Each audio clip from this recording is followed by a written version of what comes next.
राजा परीक्षित ने पूछा, भगवन, अजात शत्रु धर्मराज युधिष्ठिर के राजसूय यज्ञ महोत्सव को देखकर जितने मनुष्य, नरपति, ऋषि, मुनि और देवता आदि आए थे, वो सब आनंदित हुए, परंतु दुर्योधन को बड़ा दुख, बड़ी पीड़ा हुई। ये बात मैंने आपके मुख से सुनी है। भगवान, आप कृपा करके इसका कारण बतलाइए। श्री सुखदेव जी महाराज ने कहा, परीक्षित, तुम्हारे दादा युधिष्ठिर बड़े महात्मा थे। उनके प्रेम बंधन से बंधकर सभी बंधु बांधवों ने राजसूय यज्ञ में विभिन्न सेवा कार्य स्वीकार किया था। भीमसेन भोजनालय की देखरेख करते थे, दुर्योधन कोषाध्यक्ष थे, सहदेव अभ्यागतों के स्वागत सत्कार में नियुक्त थे और नकुल विविध प्रकार की सामग्री एकत्र करने का काम देखते थे। अर्जुन गुरुजनों की सेवा करते थे और स्वयं भगवान श्री कृष्ण आए हुए अतिथियों के पांव पखारने का काम करते थे। देवी द्रौपदी भोजन परोसने का काम करती और उदार शिरोमणि कर्ण खुले हाथों दान दिया करते थे। परीक्षित, इसी प्रकार सात्विकी, विकर्ण, हार्दिक्य, विदुर, भूरिश्रवा आदि वाहलीक के पुत्र और संतर्दन आदि राजसूय यज्ञ में विभिन्न कर्मों में नियुक्त थे। वो सब के सब वैसा ही काम करते थे जिससे महाराज युधिष्ठिर का प्रिय और हित हो। परीक्षित, जब ऋतिज्व, सदस्य और बहुज्ञ पुरुषों का तथा अपने इष्ट मित्र एवं बंधु बांधवों का सुमधुर वाणी, विविध प्रकार की पूजा सामग्री और दक्षिणा आदि से भली भांति सत्कार हो चुका तथा शिशुपाल भक्त वत्सल भगवान के चरणों में समा गया, तब धर्मराज युधिष्ठिर गंगा जी में यज्ञांत स्नान करने गए। उस समय जब वो अवभृत स्नान करने लगे, तब मृदंग, शंख, ढोल, नौबत, नगाड़े, नरसिंघे आदि तरह तरह के बाजे बजने लगे। नर्तकियां आनंद से झूम झूम कर नाचने लगीं। झुंड के झुंड गवैये गाने लगे और वीणा, बांसुरी तथा झांझ मजीरे बजने लगे।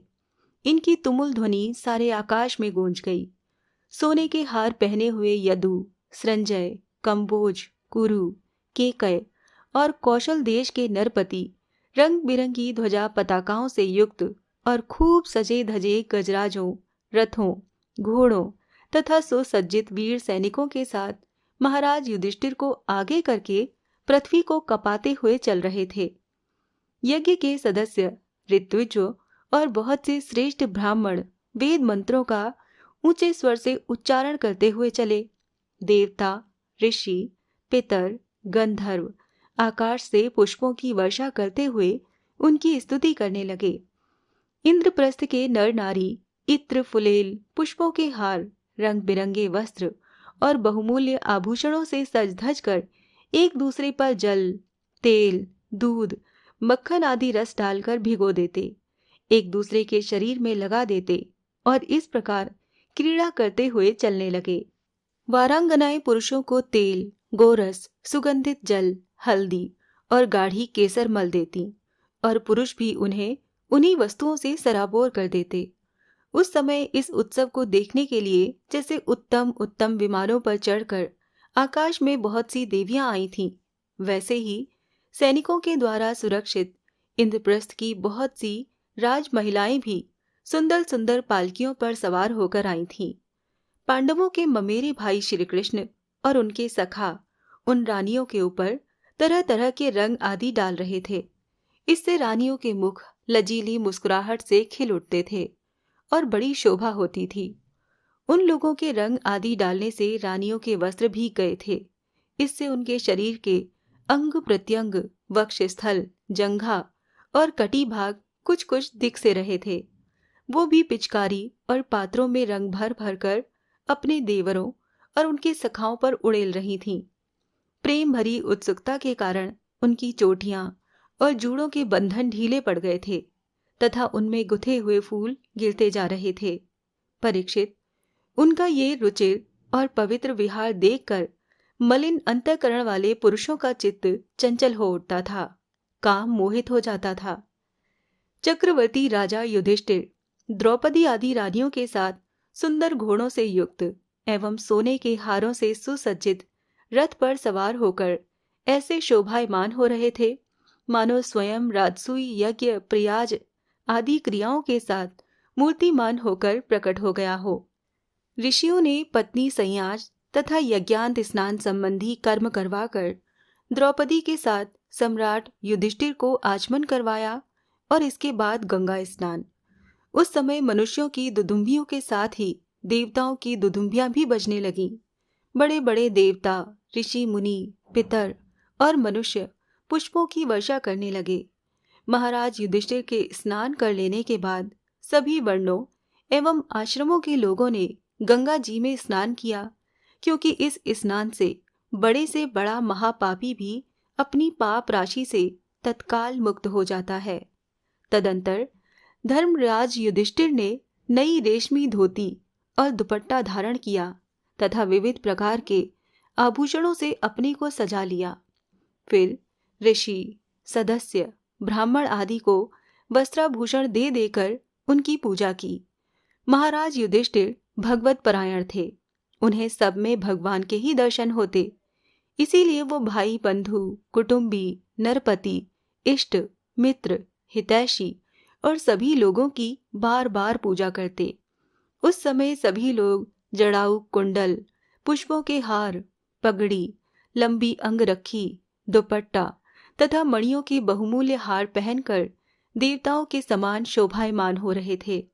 स्त्रियों के मुखों की भी दोनों कानों के कर्णफूल और घुंघराली अलकों से बड़ी शोभा हो रही थी तथा उनके कटिभाग में सोने की करधनियां तो बहुत ही भली मालूम हो रही थीं। परीक्षित, राजसूय यज्ञ में जितने लोग आए थे, परम शीलवान ऋषि, ब्रह्मवादी सदस्य, ब्राह्मण, क्षत्रिय, वैश्य, शूद्र, राजा, देवता, ऋषि मुनि, पितर तथा अन्य प्राणी और अपने अनुयायियों के साथ लोकपाल, इन सबकी पूजा महाराज युधिष्ठिर ने की। इसके बाद वो लोग धर्मराज से अनुमति लेकर अपने अपने निवास स्थान को चले गए। परीक्षित, जैसे मनुष्य अमृत पान करते करते कभी तृप्त नहीं हो सकता, वैसे ही सब लोग भगवत भक्त राजर्षि युधिष्ठिर के राजसूय महायज्ञ की प्रशंसा करते करते तृप्त न होते थे। इसके बाद धर्मराज युधिष्ठिर ने बड़े प्रेम से अपने हितैषी सुहृदय संबंधियों, भाई बंधुओं और भगवान श्री कृष्ण को भी रोक लिया, क्योंकि उन्हें उनके बिछोह की कल्पना से ही बड़ा दुख होता था। परीक्षित, भगवान श्री कृष्ण ने यदुवंशी वीर सांब आदि को द्वारिकापुरी भेज दिया और स्वयं राजा युधिष्ठिर की अभिलाषा पूर्ण करने के लिए उन्हें आनंद देने के लिए वहीं पर रह गए। इस प्रकार धर्मनंदन महाराज युधिष्ठिर मनोरथों के महान समुद्र को, जिसे पार करना अत्यंत कठिन है, भगवान श्री कृष्ण की कृपा से अनायास ही पार कर गए और उनकी सारी चिंता मिट गई। एक दिन की बात है, भगवान के परम प्रेमी महाराज युधिष्ठिर के अंतःपुर की सौंदर्य संपत्ति और राजसूय यज्ञ द्वारा प्राप्त महत्व को देखकर दुर्योधन का मन डाह से जलने लगा। परीक्षित, पांडवों के लिए मय दानव ने जो महल बना दिए थे, उनमें नरपति, दैत्यपति और सुरपतियों की विविध विभूतियां तथा श्रेष्ठ सौंदर्य स्थान स्थान पर शोभायमान था। उनके द्वारा राजरानी द्रौपदी अपने पतियों की सेवा करती थी। उस राजसभा में उन दिनों भगवान श्री कृष्ण की सहस्रों रानियां भी निवास करती थीं। नितंब के भारी भार के कारण जब वो उस राजभवन में धीरे धीरे चलने लगती, तब उनके पायजेबों की झनकार चारों ओर फैल जाती थी। उनका कटी भाग बहुत ही सुंदर था तथा उनके वक्ष स्थल पर लगी हुई केसर की लालिमा से मोतियों के सुंदर श्वेत हार भी लाल लाल जान पड़ते थे।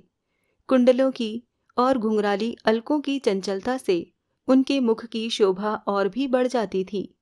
ये सब देखकर दुर्योधन के हृदय में बड़ी जलन होती थी। परीक्षित, सच पूछो तो दुर्योधन का चित्त द्रौपदी में आसक्त था और यही उसकी जलन का मुख्य कारण भी था।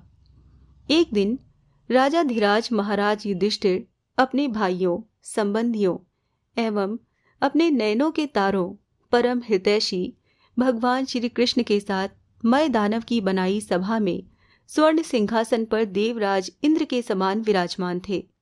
उनकी भोग सामग्री, उनकी राज्य लक्ष्मी ब्रह्मा जी के ऐश्वर्य के समान थी। बंदीजन उनकी स्तुति कर रहे थे। उसी समय अभिमानी दुर्योधन अपने दुशासन आदि भाइयों के साथ वहां आया। उसके सिर पर मुकुट, गले में हार और हाथ में तलवार थी। परीक्षित, वो क्रोधवश द्वारपालों और सेवकों को झिड़क रहा था।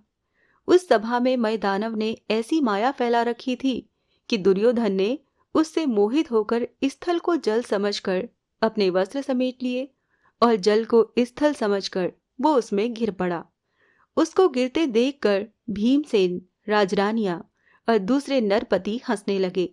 यद्यपि युधिष्ठिर उन्हें ऐसा करने से रोक रहे थे, परंतु प्यारे परीक्षित, उन्हें इशारे से श्री कृष्ण का अनुमोदन प्राप्त हो चुका था।